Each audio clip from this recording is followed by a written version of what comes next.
Well, we could start there. Ekinyo. Well, first I should say that I'm Finn. I'm Elias, and we're talking about Avodah Zarah and Halacha and Various other things. primarily Avodah Zarah, I think.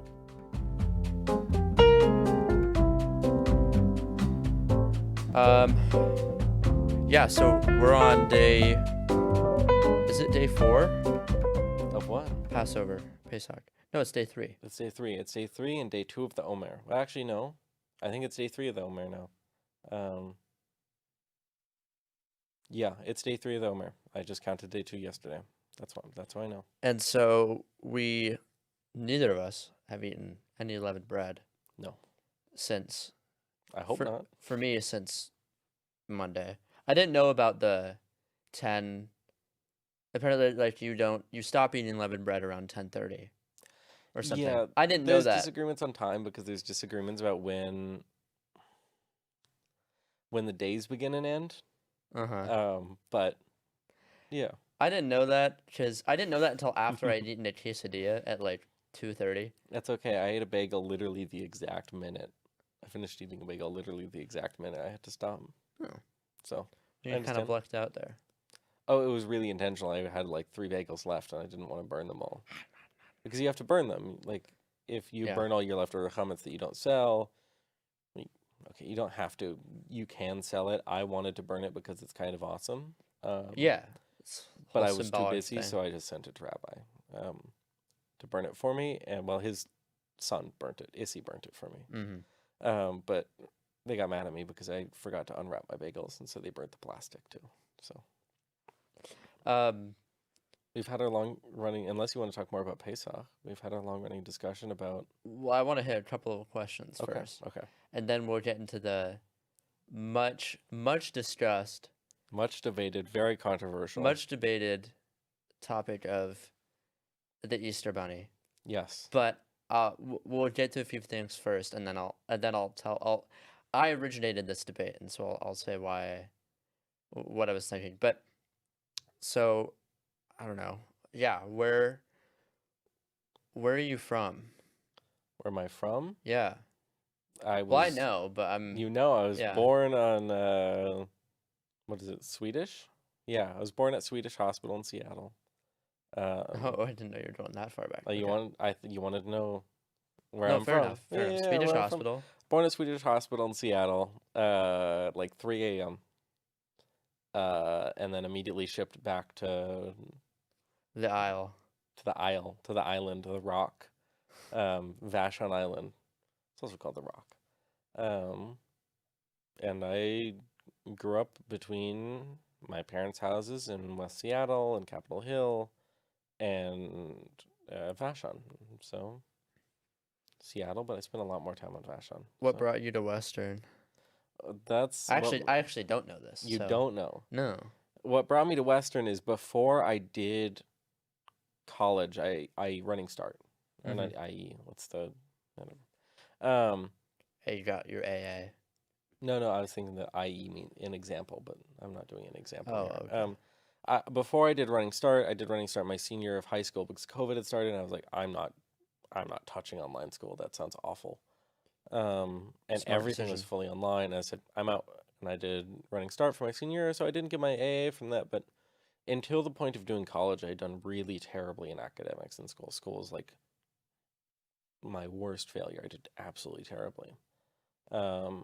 And so I was coming out of running start, and I was like, I can either finish my AA or I can go to a university that I'm pretty much guaranteed to get into because I had a really low GPA from high school that was only moderately improved by my running start, where I went from an incredibly low GPA to like almost 4.0 in the matter of a year because as soon as something clicked about college, Things just turned around. Things turned around instantly. I was just like, oh, this is the place I need to be, and this is where I do academics, and like I need to do academic stuff. And you're doing history. Now I'm doing history. As am I. Yes. I mean, I know I was looking at the list of questions, and it was like, okay, what are you doing here? History. Where am I going next, or what am I excited for? History. PhD. History. I found what I love here And yeah. Um, yeah, we're all. I mean, I'm going down a similar path. Yeah. I think we kind of both figured that out. Mm-hmm. Because I guess we've only had one class together. It was the Thompson class. Yes, we've only had one. That was the research seminar. Which is- I mean, actually, if you wanted me to speak about that too, I could. I have some more. Yeah. Commentary Let's on go that for like then. 2 minutes about it. Um, What's up? So we did so a World War II in Europe class, and we reviewed some films, and then yeah, our professor got access to some film reels from the Second World War that were recorded from various sources. They had just been in some guy's basement, and he died, and he left a lot of money to the university. And the university also, by the estate planners, the university was given some film reels. And one of those film reels that I took particular interest was a previously unseen film of the 430th Fighter Squadron, the 471st Fighter Group. And it was not combat film, it was of them by them. And they filmed and they showed what they valued and cared about in life. during And the, yeah, ba- during the Second World War. advancing through France, Yeah, basically. in 1944 and a little bit of 45. Um, and I started to give it some more thought, and I think I touched on this briefly in my big paper I wrote for that class, but I think there's really some serious potential there for saying, look, this is a primary source that just doesn't exist in that style for the Second World War anywhere else. And saying, we have, I think today, I think I've come up with some categories of primary sources we have after the fact memoirs or autobiographies. We have combat films that were officially produced, and we have official unit histories, which were produced through filling out forms or written after the fact. This is a type of primary source that we do not have access to normally, other than journals, and that's it. And I think it can give us a new lens into what life was like for American soldiers in the Second World War Mm. that we wouldn't have access to otherwise. Yeah, that was a really interesting class, made all the more interesting by getting to review Mm-hmm. a lot of that footage. I'd worked with some of it before that class, and it was Yeah, you did the actual digitizing of it. I was there. I wasn't. I was Yeah. one of a couple of people that Sure, was but you get some involved. credit for it. Yeah, fair enough. Don't be so humble. Fair enough. Fair enough. Fair enough. I mean, I think that's the whole spiel I wanted to give about Oh well, very good. the film reels. I wanted to keep it brief. I just No, I it's, thought, it's yeah. great. So I've resumed writing about them, and we'll see where it goes. Good. What did you have for your breakfast this morning? Was it a good breakfast? How are you dealing with no chametz? Well, I was Breakfast gonna is say particularly difficult. it's Chol Hamoed Pesach. It's the intermediate days between the two sets of two festival days. It's Mm-hmm. beginning and end of Pesach. And so we're just coming out of a 2-day Yom Tov. Mm-hmm. So no work, no cooking, no anything for 2 days. So it's a lot of leftovers because we made a lot of food for Pesach. And so this morning, what I had was I took some potato kugel that we had left over. Nice. I fried it in a pan like hash browns. Wait, that's awesome. Though. It's really good. And then I had it with with 2 eggs. That was That's my pretty breakfast. solid. Yeah. Yeah. And some chili oil because this is a ridiculous part of. I love Pesach. I love Jewish things, but like, I have to make my own chili oil, which is delicious, by the way. Well, I don't have to. Zeke made my chili oil for me in my kitchen, but still. So it was good. It was a great breakfast. Pesach gets a little exhausting at times. Oh yeah. It's a. So I don't want to like I love it. It's awesome. I don't want to complain too much, but I'm gonna get tired of potato kugel real quick. Matzah surprisingly has grown on me, actually. What kind of matzah? Just matzah, like square? Yeah, like the squares. You need round shmura matzah, straight that. from Ukraine. Ugh, Oh, good. geschmack, delicious. That it's yeah. So I remember Go on. the first time I had matzah was like 2 years ago. Really? Well, I take that back. I'm sure you've had I matzo probably briefly. had it before, but it was the first time I had it, and I was like, I'm going to try matzo, Yeah, right? because it's an unappealing prospect. Yeah, and I ate some, and I was like, for context, we are both Jewish, so if we say anything anti-Semitic, we're not gonna say anything anti-Semitic, but if we say I something might. that sounds weird, we're both Jewish, so I want to put that out there. But I had a bite, and I thought to myself, wow, the Jews have invented something that tastes exactly like cardboard. Yes. Most store-bought matzo tastes exactly like cardboard. Tastes disgusting. Is flavorless. You need salt. And also, if you are like me and you don't get your matzo wet, you don't do gebrocht, which means like, I think it means like wet or something like that. Yeah. I think in Yiddish. Most matzo is really gross. Really, really gross. But the thing is, so Um, what I was gonna say is, I could not stop snacking on it. mhm. I really like matzo now. Yeah. I don't know why. Maybe it's just because I don't have anything else, and it's like, I think probably you went. What matzo company are you going to now?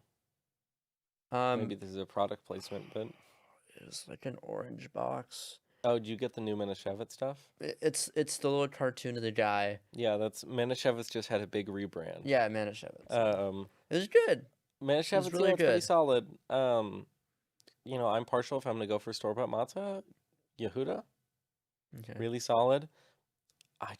Nothing compares to Shmura. It's usually like $40 a box though. The boxes are really big though. They're like Wait, I think big. I know. Yeah. And they're like thick, and those are so good. And also they're like $60 now because of the war and all the bakeries are having trouble. Mhm. But Shmura means watched, by the way. So it means that the From production to being put on the shelf, literally from the a guy point had their eye on it. of what is it called? Not shearing. That's from Minecraft. And you cut it. Oh, like slicing it? Scythe. What do you do with a scythe? Hack? Harvesting.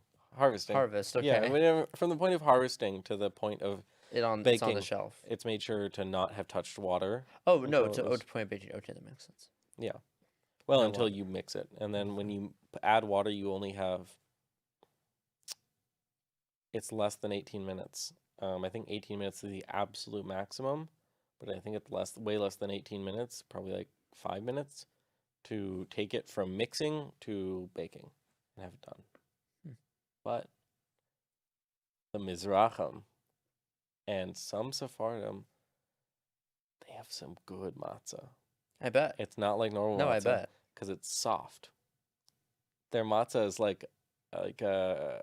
they make like shawarma with. You know how What? Rabbi Hillel says, the mar sandwich when you take the bitter herb, the horseradish, and the lettuce, and you course. put it between the matzah? You know what Rabbi Hillel was eating?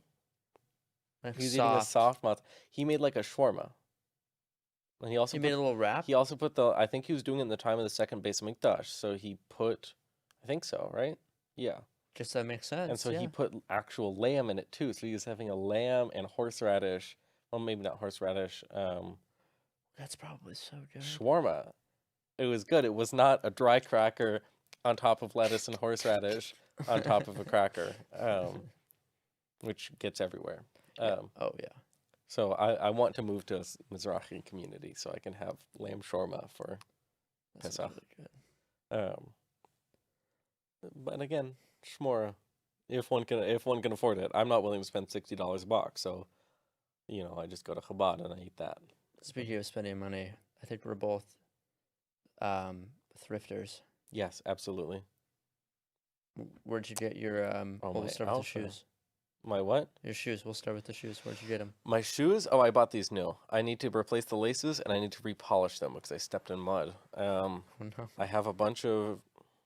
I really love my leather products. So my leather products are often I buy them new. These are the like Doc Martens low tops, but without the yellow stitching because. Listen to the yellow stitching. Classic. It's beautiful. It's gorgeous. I don't think it would look good on this shoe. No, it's just not like this is like a kind of casual, not dress shoe. I don't think it's technically an Oxford either. It's just a casual shoe that can be dressed medium. My socks. I'm always, when it comes to socks, I'm always Uniqlo, no matter what. Just classic, super cheap. Yeah. Well, you buy new. I mean, Yeah, no, nobody's buying. I hope not. You Well, s- if you can avoid it, avoid buying your socks. Yeah. No, Uniqlo is just cheap and works. These pants, actually, just recently found at Value Village, and I was like, I'm really happy Was with this these. These are gorgeous. when we went No, to no, Valley no, Village? Okay, different thing. Those are another very nice pair of pants. These are also. I tend to be very particular with my textiles, as you know. Yes. So this is like I will not wear pants unless they're like 100% wool or some special type of cotton that's I not special type unless they use cotton correctly. A lot of times cotton pants are just kind of ugly, if I'm being honest. Sure. Not to say cotton denim. Denim's gorgeous. I just don't wear jeans. Fair I don't enough. know why.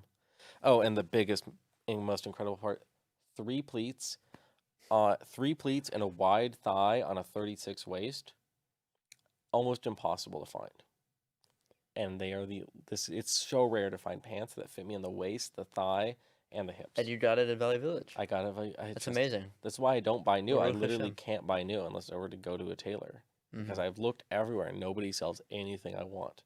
Except for Cass Atlantic, which is a Moroccan company. And they sell like designs based on military surplus. My belt, also a leather product. So new Banana Republic, like just I love a good leather belt. So. And I was gonna wear a tie, but I realized that I think with this outfit, something a little more casual is maybe more appropriate. But Yeah. I have no I idea like where this it. sweater's from. I've had it good. forever. I like it. It's cozy. I have a very similar one. It's a very. Where'd you get it? I don't know. Goodwill probably. Probably. Yeah. I mean, like, on one hand, buying new items is great because if you buy high quality, because it'll last for a really long time. Right. But It's an also, investment. It's like a long term. I'm gonna use this for yeah, which is 6 years or more or whatever. how I feel about leather. Like I've had these shoes for probably like 4 or 5 years, and Doc Martens aren't even very well built. Not anymore. They downgraded their design. This isn't real. They don't have real stitching here anymore on the What? welt. I think this That's is called. lame. And they replaced a steel shank or at least I know Solivare has a steel shank. At least I think so. And this then- is now it kind of degrades. It's not the same. Their soles are rubbery now instead of the like nice hard stuff that they used to be. It's more of a fashion piece. But even then, the last like 4 or 5 years, my boots. You see me in my brown leather boots, Fry boots. Ugh, geschmacks. Like 6 years. Did Annie make your cheapa? Let's see what I'm wearing.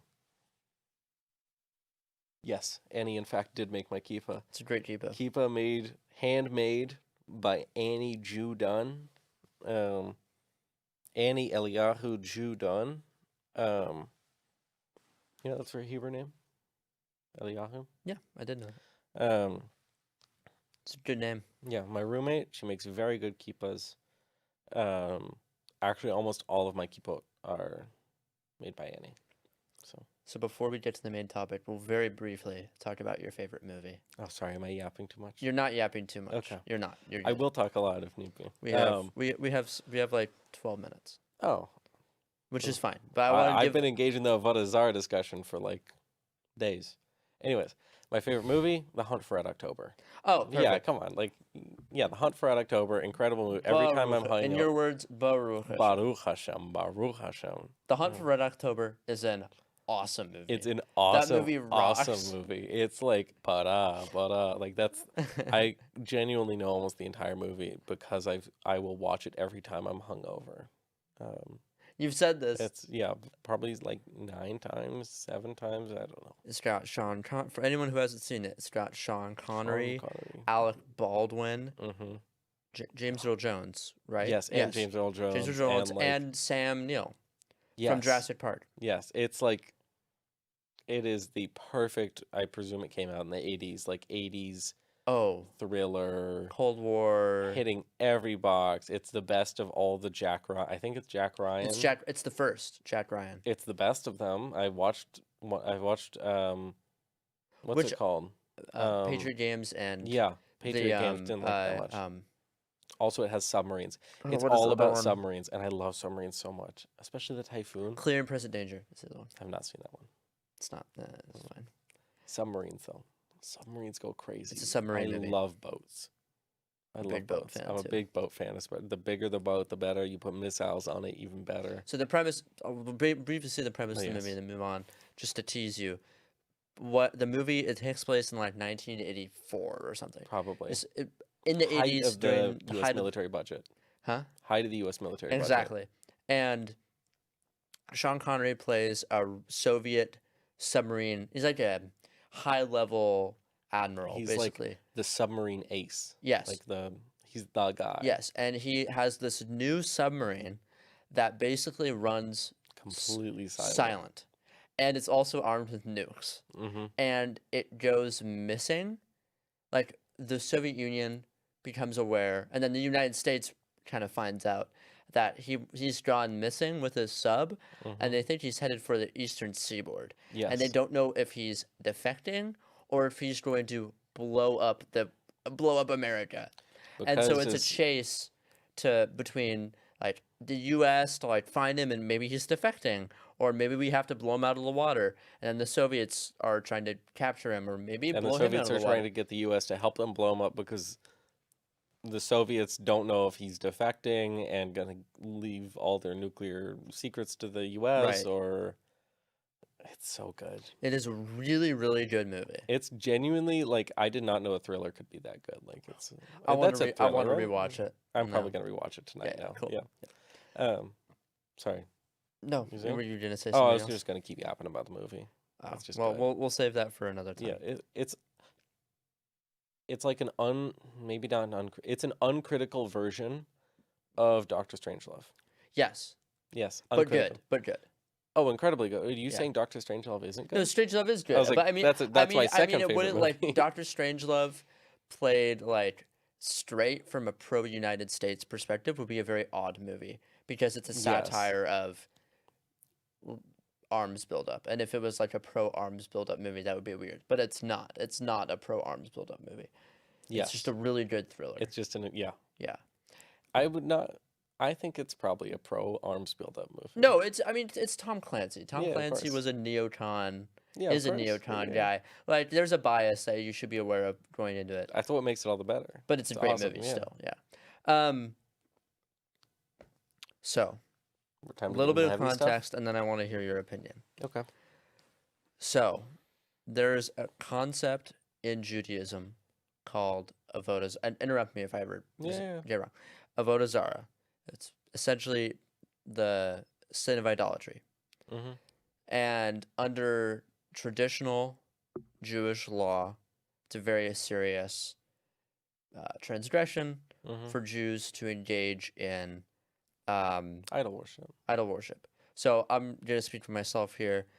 Entering this conversation, what we're talking about is not necessarily things that like I believe in religiously.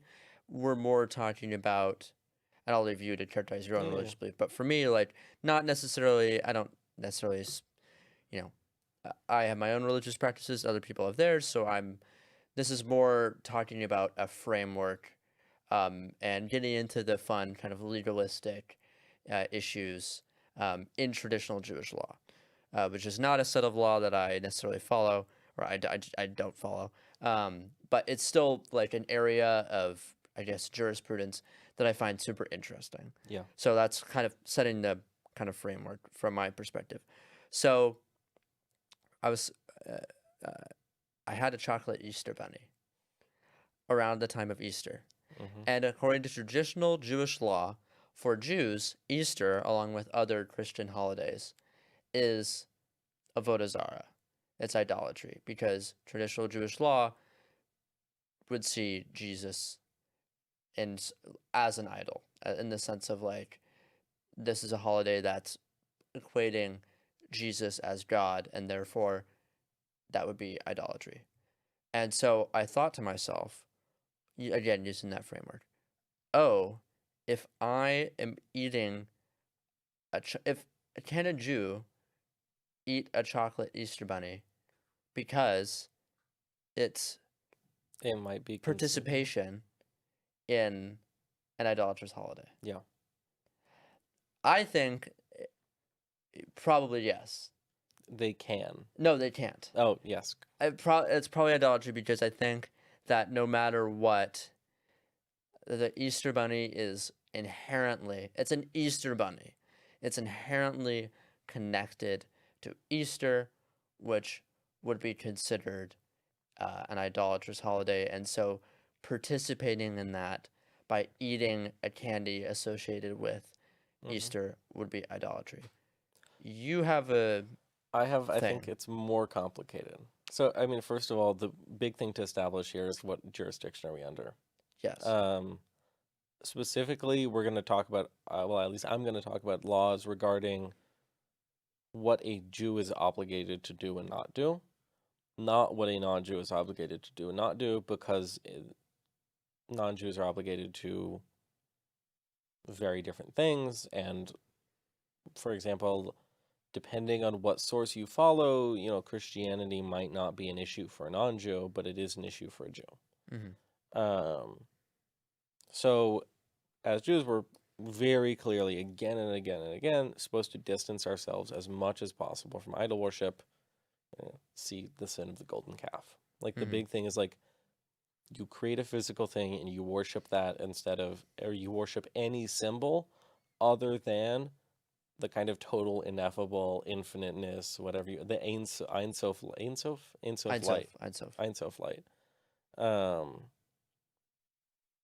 Whatever you want to call them. Sure. And Christianity for a Jew would very clearly fall under that category. And then we have, how do I put it? Easter, and then I did some more research. The Easter Bunny is a later commercial addition to the holiday based off of some various like folk pagan like interpolations. Christianity has been syncretic at times. Mm-hmm. So much so that even some Christians have issue with the Easter Bunny, especially because it's commercialism, but regardless. So the issue is for a Jew eating a Easter bunny, if it is considered kosher, i.e. made with kosher dairy, and of course not meat. No meat in the Easter bunny. Is it halachically legally permissible? And I think there are two issues. One is buying it permissible, and two is eating it permissible. Eating it, I think very clearly the ritual of Easter for most of the kind of Anglo-Protestant American world is you go out and you get your bunnies and you eat your bunnies, and that's how you celebrate. It's about the resurrection of Jesus, right? Yes. Yeah. Okay. Yeah. You go out. So very clearly, we are forbidden from participating in idolatrous holidays. Yeah. Well, Easter Bunny. It's not like you do a ritual and a prayer for the Easter Bunny. It's just a candy that people eat around the time of Easter. But it's part of actually, for example, this is what I was going to bring up with Talmud, is the sages in the Talmud bring up this whole discussion about whether or not you can. So you're a Jew, you live in this community, and they say, okay, if you put a wreath on your head on this day to celebrate this holiday, the tax for you will be reduced for everybody. So everyone does it. And if you don't put a wreath, you pay the normal tax. So what do you do? If you put on the wreath, you're participating in idolatry, but paying less money to idolatrous services. If you don't put on the wreath, you're not participating in it, but you are paying more money to idolatry. And it goes on for a while, and it says this is an issue either way. You have no good option here. And different sages disagree. I feel like it would be you don't put on the wreath because that's the position I think most of them agree on, but there's an argument there. Because it's like you're the visually like seeing a Jew. Yeah. Yeah. That's what I mean. Participating. That's not necessarily That's true, but that's a separate argument. Sure. Um, Okay. Fair enough. what I mean to say is that there is, how do I put it? Customs, whether or not they are explicitly religious, just that they have an association, cause us to need to distance ourselves. Um, and so I think very clearly we can't eat it. Buying it is a different issue because at first glance it would seem like, oh, we're participating in the ritual of buying it and all this stuff. But there's this whole big discussion in Tractate of Vatazara, whole Talmudic tractate discussing this, about how we engage in commerce. We know we can't sell, but it is in fact permitted to buy things from an idolatrous fair. Like everyone comes together and they have a fair, if we use it for our own purposes, and then it's seen as kind of maybe elevating it, and then come more sages, and I think Rav Ashi comes and disagrees, and he says, no, you can't participate in it at all because it's already been designated for idolatry. You can't buy it because it's been designated for it, and if you bought it, you would then be obligated. This is where Rav Natan, I think, comes in and says, if you bought it, you would be obligated to immediately destroy it. Actually, not even destroy it. He says you have to seal it in a container and let it decompose. Wow. If it's food. If it's an animal, you have to kill the animal. Which is why he says, just don't buy it, because why would you buy an animal you have to kill? That's like stupid. But So to kind of wrap it up here, obviously there's so much. We've talked about this issue for a long time. Well, over the last 2 weeks, but like each time we talked about it, we've talked about it at length. And so I think one thing that I really value in Judaism, and again, all these arguments are just so interesting because of, for me, they're really great intellectual exercise. yes. They're even if like, again, I'll just speak for myself, but like whether the Easter Bunny is idolatrous or not, I don't really care. I'm gonna eat a chocolate Easter Bunny. That doesn't make me not Jewish. And you wouldn't say that either. But No, like I I'm making a point. I would never say that. No. You would never say that, and I want to make it clear, Elias would never say that. But like the point is more about, for me, is wow, this is a really cool cultural development over literal millennia of this discourse on these kind of legal issues. That's and what these we do. Cultural issues. I mean, for me, it also matters for religious purposes. Of course. But I'm not gonna, how do I put it? It matters for religious purposes, but also as an intellectual exercise. Part of me is like, I don't even like Easter bunnies, so it doesn't matter. But like, I really don't like. I don't like that kind of chocolate that makes my mouth hurt. It's just kind of like, but it's really fun to argue about these kind of things. It's so fun. It's like, if I wasn't, like I say, if I'm studying history because I am trying not to study law. I'm doing everything in my power to not become a lawyer. That's literally me. I don't want to become a lawyer. Me neither. Everyone in my family is. Everyone in my family. Yeah. I'm leaving the door open, but. Yeah, I know. Me too. Yeah. Me too.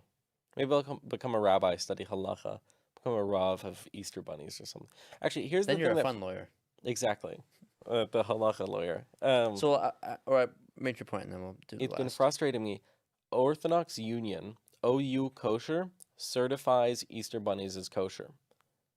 I am currently I've been slowly procrastinating writing them an email to ask why. Say, am I missing something, or are you guys certifying this and you shouldn't be? That is very surprising to me.